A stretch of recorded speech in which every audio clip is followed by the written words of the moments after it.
నల్లమల అటవీ ప్రాంతం పరిధిలోని కృష్ణానది పరివాహక ప్రాంతంలో ఇతర రాష్ట్రాల జాలర్లు రెచ్చిపోతున్నారు.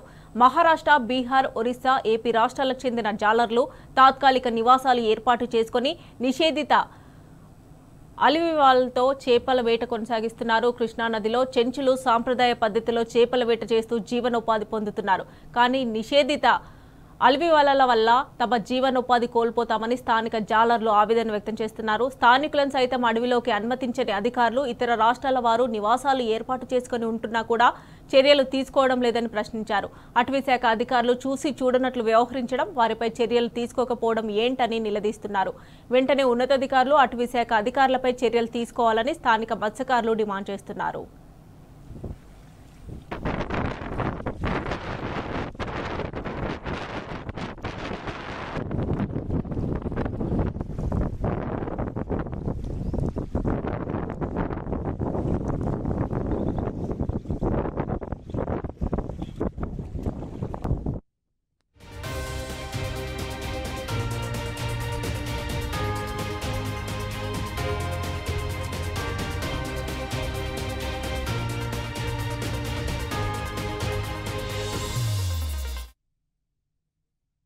ఈ పొట్టు కొనడము 2,80,000 కొన్నామన్నా మేము.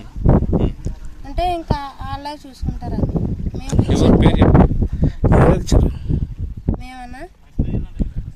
పేరేమో ఇక్కడ అతని పేరు నరసింహన్న.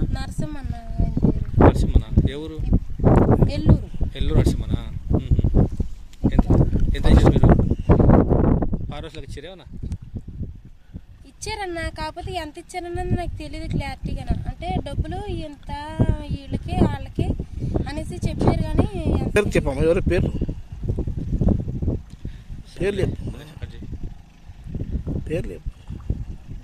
ఫారెస్ట్ వాళ్ళకన్నా మత్స్యకోళ్ళకి పోలీసులకి అని చెప్పారు. అయితే ఎంత ఇచ్చారో అమౌంట్ మాకు తెలియదు. ఆయనకి తెలుస్తుంది ఎంత ఇచ్చారా. ఈ పొట్టుగా ఆయనకి తెలుస్తుంది ఎంత ఇచ్చానని. ఏం మాకు తెలియదు అన్న. అంటే మా షేట్కి మేము ఎంత ఇచ్చామో తెలియదు. మా బావగారు అటు సైడ్ ఉన్నారు, ఆయన చూసుకుంటారు. అయితే కొల్లాపూర్ నియోజకవర్గంలోని అమరగిరి ప్రాంతం దట్టమైనటువంటి అటవీ ప్రాంతం. అక్కడ చాలా సంవత్సరాలుగా వన్యప్రాణులు తలదాచుకుంటున్నటువంటి ఈ యొక్క అభయారణ్యంలో ఈ మధ్య ఫారెస్ట్ అధికారుల అండదండలతోన ఇతర ప్రాంతాల నుంచి వస్తున్నటువంటి కొంతమంది దళారులు అక్కడ పదుల సంఖ్యలో ఈరోజు టెంట్లు ఏర్పాటు చేసుకొని అక్కడే ఉంటూ ఈరోజు అక్కడ చేపల వేటను కొనసాగిస్తున్నటువంటి పరిస్థితి కనిపిస్తుంది. అభయారణ్యంలోకి ఎవరికి అనుమతులు లేవని చెప్తూనే మరోవైపు ఇటువంటి పరిస్థితులను ఎంకరేజ్ చేయడాన్ని ఏ విధంగా చూడాలనో మరి ఫారెస్ట్ అధికారులు చెప్పాల్సిన అవసరం ఉంది. ప్రభుత్వం, ఫారెస్ట్ అధికారులు ఇద్దరు కూడా ఆలోచన చేయాలి. అడవిలో ఉన్నటువంటి వన్యప్రాణులను కాపాడే దిశగా చర్యలు తీసుకొని అక్కడ ఎవరైతే ఇతర ప్రాంతాల నుంచి వచ్చి అక్కడ జాలర్లుగా వాళ్ళు ఏవైతే వలలు వాడుతూ ఉన్నారో వాళ్ళందరిపైన చర్యలు తీసుకోవాలని కోరుతా ఉన్నారు. ఈ పొట్టు కొనడము 2,80,000 కొన్నామని.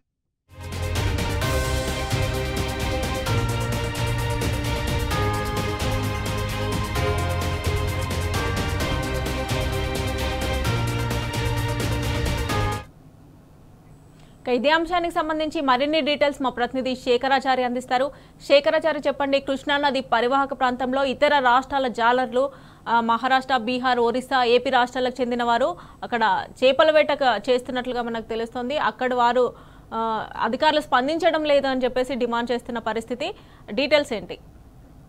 మమత, నాగర్ కర్నూలు జిల్లాలోని దట్టమైన నల్లమల అటవీ ఏదైతే ఉందో దానికి సంబంధించి కృష్ణానది మధ్యలో పారుతూ ఉంటుంది. కృష్ణానది పరివాహక ప్రాంతం అంతా కూడా ముఖ్యంగా కొల్లాపూర్ నియోజకవర్గంలోని ఈ మంచాలకట్ట సంబంధించినటువంటి పరివాహక ప్రాంతం అంతా కూడా ఇతర రాష్ట్రాల నుంచి జాలర్లు వచ్చేసి అక్కడ గుడారాలు వేసుకొని చాలా రోజులుగా అక్కడ మత్స్య సంపదను దోచుకెళ్తున్నటువంటి పరిస్థితి అక్కడ స్పష్టంగా ఉన్నప్పటికీ అధికారులకు అయితే నిమ్మకు నీరెత్తినట్టుగా వ్యవహరిస్తున్నటువంటి పరిస్థితి కనిపిస్తా ఉంది. మొత్తంగా చూసినట్టయితే అటవీ శాఖ అధికారులు ముఖ్యంగా అటవీ లోపలికి వన్య సంపద తర్వాత ఇవన్నీ కూడా దోచుకెళ్లకూడదని చెప్పేసి అనేక ఆంక్షలతో కనీసం జర్నలిస్టులను కూడా లోపలికి వెళ్ళలేనటువంటి పరిస్థితి అక్కడ కల్పిస్తా ఉంటారు. కానీ మరి ఈ మత్స్య సంపద ఇతర రాష్ట్రాల నుంచి వచ్చేసి ఏకంగా గుడారాలు వేసుకుని ఇక్కడ మత్స్య సంపద దోచుకెళ్తున్నటువంటి వాళ్ళను లోపలికి ఎట్లా అలౌ చేస్తున్నారు అనేది ఇక్కడ ప్రశ్నగా మారిందని చెప్పవచ్చు. మొత్తంగా అటవీ శాఖతో పాటుగా ఇటు వచ్చేసి మత్స్యశాఖ తర్వాత పోలీస్ శాఖ కూడా కొంతమందికి మేము మామూలు ఇచ్చి ఈ వ్యవహారం అంతా కూడా నడిపిస్తున్నామని చెప్పేసి యథేచ్ఛగా అక్కడికి వెళ్ళి వచ్చినటువంటి జాలర్లే చెప్తున్నటువంటి పరిస్థితి కనిపిస్తా ఉంది. ఏదైతే నీలి విప్లవానికి నాంది పలికి నీలి విప్లవం అయితే తెలంగాణ ప్రభుత్వం అప్పట్లో ఉన్నటువంటి కేసీఆర్ ప్రభుత్వం తీసుకొచ్చిందో ప్రస్తుతం ఉన్నటువంటి ప్రభుత్వం దానికి తూట్లు పొడుస్తున్నట్టుగా మనకు స్పష్టంగా అర్థమవుతా ఉంది. గతంలో ఈ సోమశిల తదితర ప్రాంతాల్లో చేప పిల్లలను ప్రభుత్వం ఏదైతే ప్రతిష్టాత్మకంగా విడుదల చేయడానికి తీసుకొచ్చిందో అవి నాసి రకం తీసుకొచ్చిందని చెప్పేసి అక్కడ ఉన్నటువంటి స్థానిక ఎమ్మెల్యే ప్రస్తుత మంత్రి జూపల్లి కృష్ణారావే వాటిని రిజెక్ట్ చేసి పంపించడం జరిగింది. ఈ రకంగా ఇక్కడ ఈ నాసి రకం చేప పిల్లలను వదిలిన ప్రభుత్వం ఒకటైతే ఉన్న చేప పిల్లలను తర్వాత యాదృచ్ఛికంగా వచ్చేటువంటి చేపలన్నింటి కూడా నిషేధిత అలవి వలలతో పక్క రాష్ట్రాల నుంచి జాలర్లు వచ్చి ఫిష్ మాఫియా రెచ్చిపోయి రాత్రికి రాత్రే ఆ నిషేధిత అలవి వలన ఏదైతే ఈ ఒడ్డు నుంచి ఆ ఒడ్డు వరకు కడితే కనీసం అగ్గిపుల్ల సైజు ఉండేటువంటి చేప పిల్ల కూడా అవతలికి పోయే పరిస్థితి ఉండదు.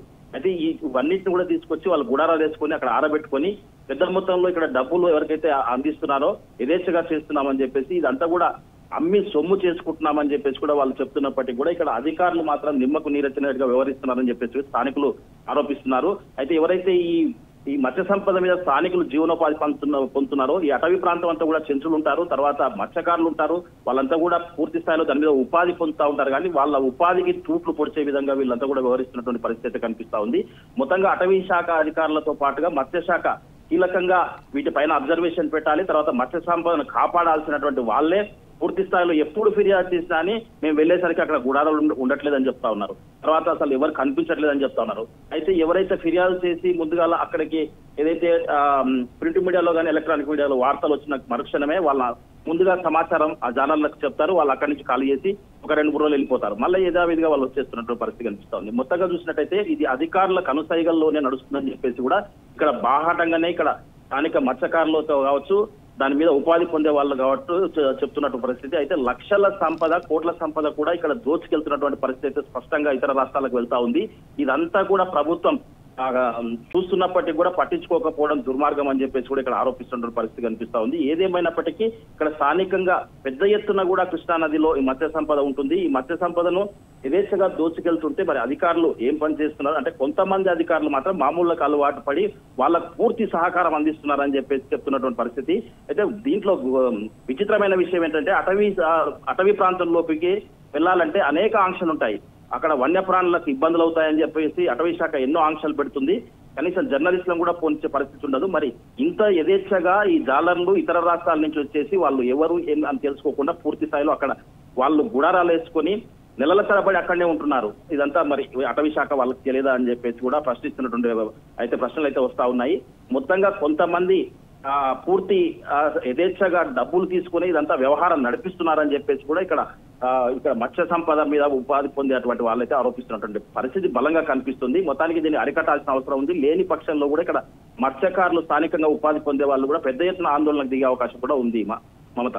Right Shekharachari, thanks for update.